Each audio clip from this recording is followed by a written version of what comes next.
Patreons. You know how I said I'd do you a video from Japan? Yeah, I didn't do that. I was on holiday. Silly me. I don't know why I think I can do these things when I'm on holiday. Like, I took lots of little bits of video, but none of them are really that interesting. You know how it seems interesting at the time because it's Japan. It's really awesome if you ever get a chance to go, or, you know, you've got it on your list. Prioritize it. It's great fun. So I didn't do a video, but I'm going to do you two, one this week and one next week. Promise I will. Everything is chaos. Truly, everything is chaos. I'm back at work after 2 months sick, and my email was just truly horrendous. I mean, it must have been over 500, which I've got it down to 89 things that I have to do something about this week. I don't know how that happens. And that is why, if I'm just going to move the camera to show you, that's my son's desk/gaming station. This is the truly horrendous pile of mess that my desk looks like at the moment. Like, it's shocking. But I did get these really cool little business cards thing here from my American publisher. How to Be an Academic is now going to be called Becoming an Academic. And that's the cover. And that's, anyway, it was nice of them to send that. Thanks, Greg. Thanks, Johns Hopkins team. You're awesome. Really great support for publishing a book. Anyway, so this week, really, it was, the amount of work was just so much that it forced me to just go, you know what, I actually really can't do a lot of this stuff. So what I've done for you this week is me sitting down and figuring out my writing schedule, which I know sounds about as interesting as paint drying, but the way that I do it is that I have everything, as you know, in OmniFocus, so everything is a task and it's got all its history recorded against it. So I can pull up all those and I can make myself a big list and I can see all my deadlines. Then I can go back into my timing software, which is called Timing, and look at how long it took me to do equivalent tasks last time, do a forward estimate, and look at how that works out over the year. So I'm going to show you what that looks like, and then I'll come back. So the first thing I'm going to do is make myself a table that represents the year, just really roughly. No need to be too precise. I'm actually going to throw this out when I'm done because I think it's going to freak me out. And I'm not really sure I want it on my desk, but it will help me have some reality moments. So let's see. So in this column here at the start, I'm going to put all the writing projects that I currently have on my list. And these are a mix of book chapters and articles and teaching materials that relate to my research. So this doesn't count any writing that I do in the rest of my job, which is a lot, you know, because I'm writing papers for committees and position papers, memos, and obviously lots of emails. So there's a lot of writing time, but when you actually break it down for me, I only get 1 day a week to work on my own projects. So I've got to be quite ruthlessly efficient. All right, so what I'm doing here then is breaking the year up into quarters, just really roughly, eyeballing it. And each of these quarters is obviously 3 months worth of writing activity. And this will help me sort of see all my projects in relation to each other and when they're due. So I know I've got to do some teaching materials through our Post-Act app. So if you don't know, we're making an app, and part of the app will be in teaching materials that shows people how to make use of the job ads that we've harvested and shown at PhD level. And these teaching materials will help people navigate that. So I also have to finalise, and that means, you know, write up a report, all that kind of other guff that you do when you're closing up a grant. Now, I should have started up here with my months. So this is January to March. And obviously we're way past January now, so we're getting up towards mid-Feb. April to June. July to September. And October to December. Okay, so in each one of these 3 months block, I've got 90 hours. 90 hours for each, which is 1 day a week of my working week. I know that I have to hand this, if we sort of notionally break each one into 3, that's a monthly schedule.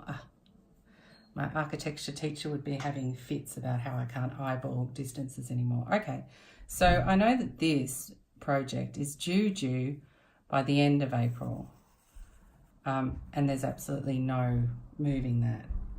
So I'm going to represent it as a solid line because it's not movable. And at the moment we're sitting probably about here. So I've got 13 weeks to finalise that. And looking back at my timing app and looking at how long it takes me to make teaching materials, I'm actually surprisingly efficient at that compared to other forms of writing. So I'm actually going to just allocate 40 hours. I think I might be being unrealistic to that, but my past data tells me that that's what it will take. So let's just go with that.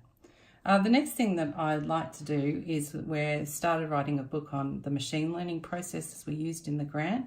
So I'm just going to call this the ML book. Quite a lot of it is already written in quite scrappy form. We have to do a proposal and 2 chapters, 2 sample chapters. And this is one of those ones where there's the deadline really is the patience of the publisher. I don't want to actually push it out beyond the end of March. But that one is flexible, so I've shown it as a dotted line. Based on my data, I reckon I've got about 50 hours of work on that. So between those 2 projects, I've actually used up all of my 3 months. But that's not, of course, everything that I'd said I'd do in that 3 months, which is where this kind of method starts to show you where you're being unrealistic. So I have, after that, I've got a chapter in Rowena Murray's book. And that is due by the end of March too. I reckon I've got 4 hours on that one. So already this one is also a fixed deadline, and that's the problem with books, that they're often, the deadline that for other people's books is very fixed. So I've got to find 4 hours there. Okay, the next thing I've got is the big project for this year, which is the Level Up Your Essays book. We're excited about this. This is your writing trouble book, but done for advanced undergraduates, master's level students. And that one is a fixed deadline, but the fixed deadline was meant to be here, if you can believe it. Yeah, that didn't happen. And bear in mind that I've been sick for 2 months, so a lot of this is sort of getting pushed more than it would have been. So that one, I renegotiated it right to the end of the year, which I think it was always going to be anyway. I think I was just being stupidly optimistic on that one. How many hours is in that one? Well, I think when I say 100 hours, I'm being under. It's going to be way under, but I really do think it's going to be way under. But let's just see, and I'll have to come back to that one. And again, this deadline out here probably can be renegotiated. We'll see. Okay, so we've got another chapter for some online communities of practice book. Community practice online book. Again, this is not my deadline, but it's April. I am only doing a co-author on that, so I'm going to give it 20 hours. The next thing that I have is I really want to get a second edition of Tame Your PhD. I'm sick of reading the Amazon reviews that tell me my spelling problem. Yes, anyway, I would really like to get that done. I've been working sort of on it as my sort of default weekend project, but I would really like to get that done by mid-year. I probably should show that as flexible, but I'm sick of making it flexible because then it never happens. Then I've got some research papers down the bottom here. So I've got what I'm calling a MacGyver paper, which if you look back on my videos, you'll see that there was a video that I did of that paper. So it's sort of writing up the video, which is actually really great because it's got a narrative flow, it's got a narrative structure. So I'm putting 20 hours against that.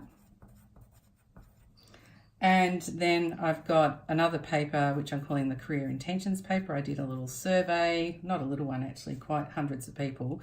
So someone's helping me with the analysis of that, but I'm going to have to do the writing. Career Intentions paper, and I'm probably going to lead the writing on that for the team. So I'm putting 40 hours against that. And then I've got this paper that I'm doing that's like, because I'm crazy, I'm doing this paper on negative emissions houses. This is back in my home discipline of architecture. And this is with my friend John. And it's just because he's my friend and I enjoy working with him really. So what am I putting against that? I think it's realistically that's 40 hours. Now, if I believed, you know, if I was being a productive academic, I would try and get these done. But obviously this one, it's unrealistic to expect those before the end of third quarter. So I'm just going to be realistic with myself right now, take the pressure off myself. And this is what writing the big long list helps you do. By the time you get to the end, you're like, oh, look at first quarter. That isn't going to happen, is it? So if I just even add up the hours in this first quarter, so say I didn't put a thing against this, I reckon there's another 40 hours on that to go. So I think that 40 hours is going to have to happen here. So realistically, and I can erase it with my new cool eraser I need to take out of its packet that I got in a Japanese train station for answering a survey. It's pretty cool, isn't it? Okay, so I'm going to rub out that and just admit that's not happening. It's going to start here. Likewise with these, I think we need to admit that they're not happening either. And they can start here as well. And then I look back here, I've got 20 hours, 100 hours, 120 hours, 150 hours, 190 hours, 194 hours. 194 hours. So I've got a problem. So that means I really can't get started on this book until here.